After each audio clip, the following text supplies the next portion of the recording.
اور عرب کا یہ دستور تھا، اگر کسی کے گھر میں بچہ پیدا ہوتا تھا تو دور سے دائیاں آ کر اس بچے کو لے جاتی تھی 6 مہینے 7 مہینے 1 سال بھر کے لیے، اور وہ دودھ پلا کر ان کی پرورش کرتی تھی۔ تو سرکار کو انہوں نے دودھ پلایا ہے، حضرت حلیمہ سعدیہ نام ہے، یہ سامنے سے تشریف لا رہی ہیں۔ اللہ کے پیارے رسول نے دیکھا تو ان کی تعظیم کے لیے کھڑے ہو گئے ہیں۔ نبی کریم نے کتنے اچھے طریقے سے اپنے رضائی ماں کی تعظیم کر کے اپنی امت کو ادب کرنے کا طریقہ بتایا ہے، اور بتایا اے میرے چاہنے والوں، اے میری امتیوں، سنو سنو، جب تمہاری مائیں بھی تمہارے سامنے آئے کریں تو کرسی پہ پیر چڑھا کے نہ بیٹھو۔ یہ محمد عربی تم کو یہ پیغام دے رہا ہے، اگر تمہاری ماں یا تمہارا باپ سامنے سے آ رہا ہو اور تم تخت پر بیٹھے ہو تو فوراً تخت چھوڑ کر اپنے ماں باپ کی تعظیم میں کھڑے ہو جاؤ۔ یہ نبی کریم نے کیا ہے، یہ نبی کریم کا پیغام۔ میلاد حدیث سے کہاں ثابت ہے؟ سنو، اللہ کے پیارے رسول نے حضرت حلیمہ سعدیہ کو جب دیکھا ہے جو حضور کی رضائی ماں ہے، کھڑے ہو گئے، اپنے کاندھے سے کملی اتارا ہے، اتار کر بچھا دیا، بچھانے کے بعد اپنی امی جان کو کہتے ہیں اماں یہاں پر بیٹھ جا، اماں تشریف رکھیں، ان کو بیٹھایا۔ جب بیٹھ گئے تو کہا کہ میرے ذرا بچپن والا واقعہ سنا دیجیے،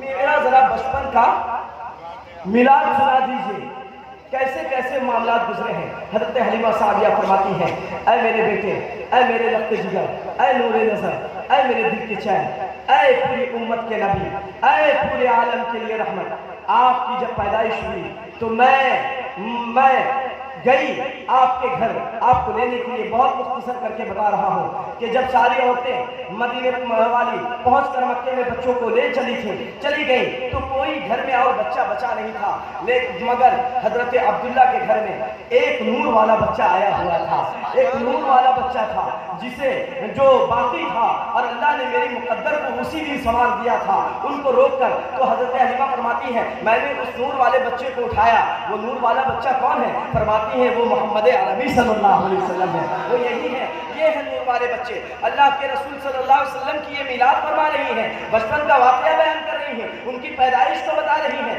اور آگے بڑھو، حضرت سیدہ طیبہ طاہرہ عابدہ زاہدہ متقیہ ماں فاطمہ ماں آمنہ رضی اللہ تعالیٰ عنہ جو نبی کریم کی والدہ محترمہ ہے، فرماتی ہے کہ جب اب آقا علیہ الصلوۃ والسلام کی پیدائش کا وقت قریب ہو گیا ہے، بہت قریب سے قریب تر ہو گیا ہے، فرماتی ہے کہ میرے لال کی جب پیدائش کا وقت آیا ہے تو میں نے دیکھا فرشتوں اور حور و غلمان جنت سے حوریں آ کر مجھے اپنے گھیرے میں لیے ہوئی ہیں، مجھے گھیرے میں لے لیتی ہیں، میرا پورا گھر بقعۂ انوار بنا ہوا ہے، روشنی سے منور ہو رہا ہے۔ اور فرماتی ہے میرا لال جب پیدا ہونے والا تھا تو اس کی برکت سے اللہ رب العزت نے میری آنکھوں سے حجابات ہٹا دیے تھے، میں مکے میں رہ کر شام کے محلات کو دیکھ رہی تھی، میں مکے میں بیٹھے بیٹھے شام کے محلات کو دیکھ رہی تھی۔ فرماتی ہے کہ حورانے بہشت آئی ہوئی ہیں اور ان کو مبارکبادیں دے رہی ہیں، انہیں تسلیاں دے رہی ہیں کہ اے آمنہ تیرے گھر میں نور والا آنے والا ہے، اے آمنہ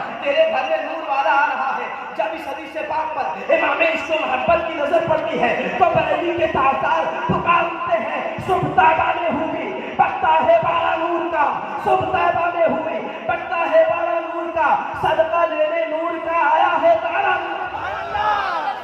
یا رسول اللہ میں گدا تو بادشاہ بھرتے پیارا نور کا، نور دل دونا تیرا دے ڈال صدقہ نور کا، اور تیری نسل پاک میں ہے بچہ بچہ نور کا، تو ہے اہل نور تیرا سب گھرانہ۔ حضرت آمنہ فرماتی ہیں اس کے بعد بہت تیزی سے اعتراض ہوتا ہے کہ بھائی جلوس نکالتے ہیں، جھنڈے لگاتے ہیں، یہ کہاں سے ثابت ہے؟ صحابہ کرام نے یہ سب کیا نہیں، آپ کو کرنے کو کس نے دعوت دے دی؟ آؤ پیارے ادھر آؤ پیارے، ہنر آزمائے، تم تیر آزماؤ ہم جگر آزمائے، ادھر آؤ میں تم کو پیارے نبی کی پیاری روایت سناتا ہوں، حدیث شریف سناتا ہوں۔ اللہ کے پیارے رسول صلی اللہ علیہ وسلم ہجرت فرما رہے ہیں، مکہ سے ہجرت کر رہے ہیں، مکہ سے ہجرت کر کے مدینہ طیبہ تشریف لے جا رہے ہیں تو نبی کریم صلی اللہ علیہ وسلم کی آمد کی خبر مدینہ پہنچ گئی ہے کہ وہ نبی محترم، وہ شہنشاہ کون و مکان ہجرت فرما کر مدینے کی زمین کو جو پہلے یثرب تھا، بیماری کا اڈا تھا، بیماری کا ڈر تھا، اپنی قدم میمنۃ لزوم سے شفا یاب جگہ بنانے والا ہے، اس کی خاک میں شفا ڈالنے والا ہے، وہ نبی تشریف لا رہے ہیں تو مدینے کے سارے لوگ ایک ساتھ اکٹھا ہو کر جلوس کی شکل میں مدینے شہر سے باہر مقام قبا پر آ کر کھڑے ہو جاتے ہیں، نبی کا استقبال کرنے کے لیے جمع ہو جاتے ہیں۔